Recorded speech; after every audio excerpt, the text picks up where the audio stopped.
咁畫面同顏色轉一轉咧，我哋去到 point 6噶啦。咁 point 6就可能麻煩啲，段英文好大段啦嚇。咁咧就話說咧喺4月1號2023年咧就以舊換新，舊機換新機嘅。咁但係不幸地咧就冇記錄到呢個 trade in 啦。咁但係不特止啊，仲要咧應該做嘅佢唔做，唔應該做嘅咧佢就走去做喎。因為咧佢話咧原來部舊機咧已經 fully depreciate 咗噶啦。咁但係咧，竟然呢間公司咧就2023年嘅時候咧，仲要 provide full year depreciation，咁所以咧就錯上加錯。2022年明明已經 fully depreciate 咗，2023冇得再俾你 depreciate 噶啦，同埋何況部機仲要離開咗，咁你點樣 depreciate 咧？咁所以咧就錯上加錯，咁可能咧我哋首先咧就要處理咗呢個部分先啦。咁咧呢度咧其實咧就需要扣減翻個 depreciation expense 啦，因為頭先講咗唔應該有 depreciation expense 噶啦，已經 fully depreciate 咗。咁而咧係幾多錢咧？咁因為咧佢係20% 一年就 straight line method，咁所以我哋就可以將個 cost 咧3萬蚊咧就乘翻20% 就可以啦。咁個對應 account 就係累積折舊 equipment 嘅 account 啦。咁但係又係記得啦，即係 depreciation expense 就錯嘅話，咁個賺蝕就錯啦。咁而個賺蝕已經去咗 retained profit 度，咁所以要改就改 retained profit。咁所以咧應該就幫佢咧就取消翻啲多餘嘢啦。咁但係咧 trade in 就要記錄㗎吓。咁因為 trade in 真係發生咗嘅。咁個 trade in 嘅記錄咧就可能講翻就係 disposal 嗰幾個 step 啦。咁呢度我都畫翻個 disposal account 俾大家睇，可能大家就容易啲去跟。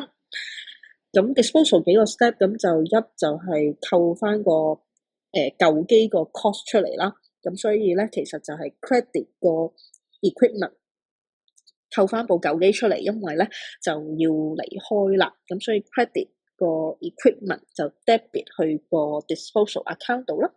第二個 step 就係扣翻呢部舊機嘅累積折舊出嚟啦。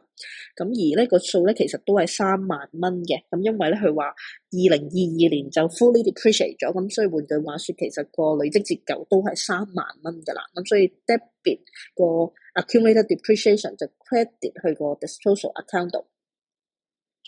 咁而第三個 step 就係睇下有冇啲咩可以換翻嚟啦。咁因為咧都原來可以用呢部舊機咧去換部新機嘅喎。你抽走晒啲舊機嘅資料，但係咧原來咧部舊機咧可以仲有嘢可以做得到嘅，就係換部新機翻嚟。咁不過當然啦，唔係完整咁換部新機，咁即係就係可以有個 trade-in value 可以取代，你可以俾少5000蚊去買部新機嘅。咁所以咧呢度你都可以寫翻啦。其實咧就係喺個 disposal account 就會係 credit 5000蚊，個對應 account 咧就係 equipment 嘅，因為可以換到部分新機，咁所以 debit equipment 5000係啦，換到部分新機，咁而個 disposal account 就會有個 credit entry 喺個係啦5000蚊啦。咁而換句話說咧，如果你睇翻個 disposal account 咧，應該就好清晰啦。本身部舊機咧就值3萬蚊啦，咁原來 fully depreciate 咗，累積用殘咗3萬蚊啦。咁所以換句話說，對於我哋嚟講，我哋覺得冇價值噶啦。咁但係竟然呢部舊機都仲可以做啲嘢啊，仲有作用啊，就係換到部分新機翻嚟。咁所以咧，其實呢度咧係為我哋帶嚟有個 gain on disposal 嘅。咁所以如果 debit disposal 咧，咁就可以 credit 翻個 gain on disposal 就係5000蚊啦。咁呢度希望即係畫埋個 T account， 你可以跟得到多少少嗰啲 accounting entries 啦。咁因為唔知大家可唔可以用個 journal entries 去寫翻出嚟，或者咧呢度咧其實都係簡化版嘅。呢度咧因為 disposal account 係 temporary， 咁所以咧佢最後咧就冇寫到啲 disposal account 出嚟，咁就簡化咗咁樣寫。咁就睇下，希望大家都明白啦。咁但係可能你會話，咁點解仲有其他嘢嘅？咁其實咧，因為咧，頭先講到啦，以舊換新就唔會係一部舊機換一部新機咁筍嘅。其實咧，通常都要補錢嘅。咁其實題目咧就講到咧，就要補翻咧45000蚊咧，用支票就補咗45000蚊咧，先如是者完整地換到部新機翻嚟。咁所以咧，其實個 equipment account 咧，你要進一步去加翻45,000蚊 debit 翻45,000蚊先可以。咁而 credit 咧 bank 45,000蚊就用支票抵。咁呢度咧應該就解釋晒大部分嘅 entries 啦。除咗咧又係啦，呢度有個 gain on disposal 係 revenue， 咁影響賺蝕，個賺蝕去咗 retained profit 㗎啦。咁所以要改就改 retained profit。咁最後咧，其實就仲有樣嘢要做嘅，因為咧，其實 trade in 咧有陣時咧，同學咧就去到呢度都收手啦，覺得做咗好多嘢，咁但係真係唔好意思嘅，trade in 咧就仲有多啲嘢做嘅，因為咧有部新機啊嘛，咁而部新機咧，我哋係喺2023年係有用過佢，咁所以咧其實就要為呢部新機咧去計算翻個折舊嘅。如果你冇做到 trade in，咁你就唔會知道有部新機，咁就唔會記得計折舊啦。咁所以呢度出現翻個 trade in 就出現翻部新機就出現翻個折舊，咁所以咧又係 debit depreciation expense credit accumulated depreciation， 都記住係計新嗰部啊嚇。咁新嗰部咁其實個折舊係幾多咧？喺2023年咁其實咧就係將又係啦 straight line method 20% 一年，咁而個 cost 係幾多咧 ？straight line method 咁個 cost 咧，其實就應該係5萬蚊嘅，記住係啦，5萬蚊。咁唔係45,000蚊啊嚇，因為咧其實係用部舊機去取代5,000蚊，咁咧連埋補錢45,000蚊先獲得部新機嘅，係啦，用部舊機補45,000蚊先換到部新機，咁所以部新機個 cost 咧係5萬蚊先啱。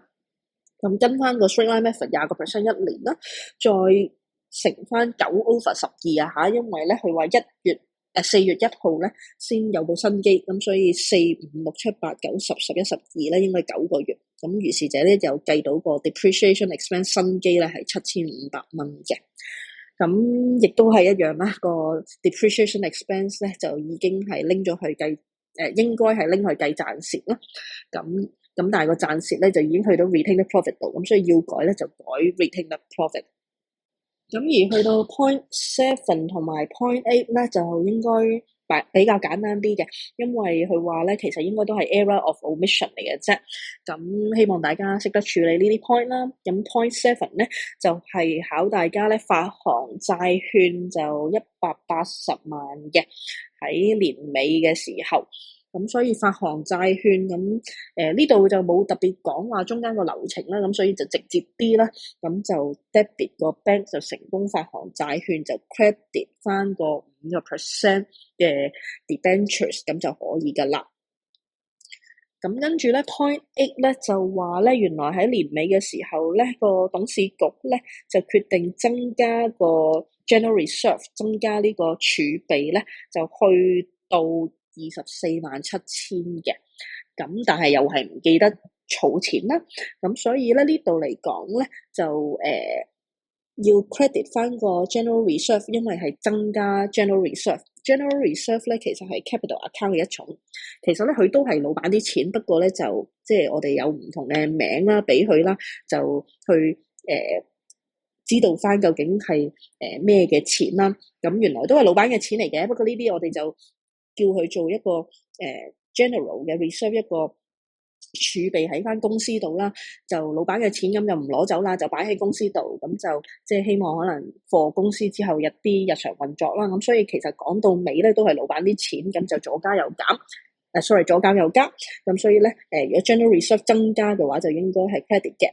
咁但係記住啦，係 to 24,700,000蚊，咁但係咧本身咧個 general reserve 咧就應該係喺12,500,000蚊呢個水平嘅，咁所以咧我哋就計翻個差額就去增加翻就可以啦。